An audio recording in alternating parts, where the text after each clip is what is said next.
Alongside head football coach Joe Austin, I'm Kid McConnico. Coach, a tough loss. Your Pirates falling Saturday night to Louisiana College here at home. You got the touchdown late in the game, 91 seconds remaining, but ultimately couldn't complete the 2-point conversion to tie it up. Yeah, our run defense was very good, and that was about it. We struggled in pass coverage, so their offense was basically throw the ball deep, and they caught a bunch of jump balls against us. Our SHN reporter said they're 50-50 balls. I said, well, we're 0% on the 50-50 balls, so I guess that makes them 100% balls for them. So I still had some humor even in the midst of it. And our offense is just really struggling to get it going. We're not at all where we thought we'd be. Of our projected 5 offensive linemen preseason, 1 of them played. And that's not an excuse. That's just it's a reason that we're struggling to have things come together. We were short guys on the perimeter. David Brandenburg didn't play. Landry Braze, very physically tough individuals playing through injury. So are other guys. So we're just struggling to figure out what we can do and where we can put guys and how we can be more productive. Okay. I'm not at all where we thought we would be. Well, Coach, when you and I met at the beginning of the season, you spoke about that, having some of those starting offensive linemen out. And obviously, if you don't win the battle in the trenches, it's hard to win the game. How are those young guys adjusting? I mean, you have a lot of young talent, guys that are playing in college for the first time on your line. A lot of sophomores. We even have a true freshman starting this week at right tackle. He'll probably be starting quite a bit, maybe even the rest of the season. It's difficult. It's difficult because they're having to physically mature, they're having to be emotionally mature, and take on some really good teams. And then Louisiana College's strength was their defensive lines. We've got to continue to work hard and play well and try to get those guys up to speed. Now, long term, it benefits you.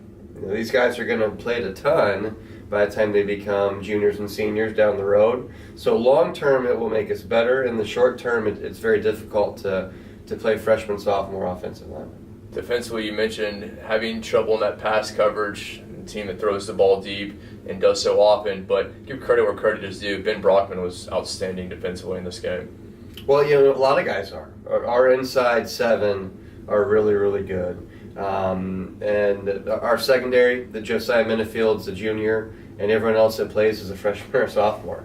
And we knew that coming in. That's not like the offensive line situation where we thought we were going to have 3 senior starters and two juniors at tackle. We knew we were going to be young in our secondary. So what we're going to do all season is we're going to stop the run, and hopefully we'll continue to get better in our pass defense. And so I think we held them to 7 rushing yards.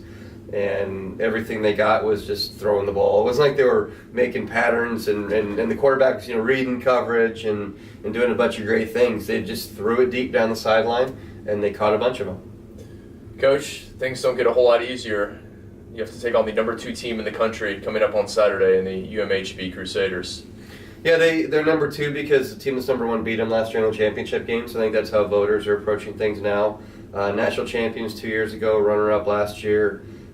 There's only 2 teams in the nation of this quality. It's Mary Hardin Baylor and Mount Union, and then it's kind of everybody else. They're ridiculous. They'll stay in Division III because they're able to. I was going to make kind of a funny comment that I'll let it go, but they're really good, and it's going to be a big challenge for our football team. Coach, always difficult having to play them on the road as well. What are your keys to this game? How do you get things going, especially when you mentioned that young offensive line? It's going from the frying pan to the fire for those young men. We just have to try to get some first downs and move the ball down the field. And actually, when we played them last year, our offense actually ended up being one of the top 10 in the nation, but we gained more yardage against them than anyone had to that point in the regular season. So you just got to get first downs.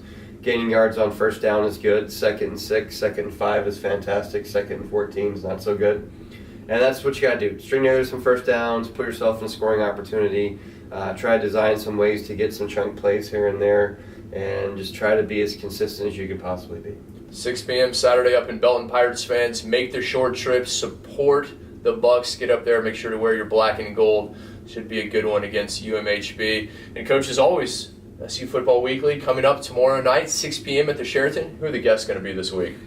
Who are the guests going to be? Devin Shaw's coming on offense. And Ben Brockman, you mentioned, played really well, is coming to talk about our defense. Make sure you tune in, check that one out on SHN Sports. Always a great job they do with SU Football Weekly. Coach, thank you for your time. Thanks, Kit.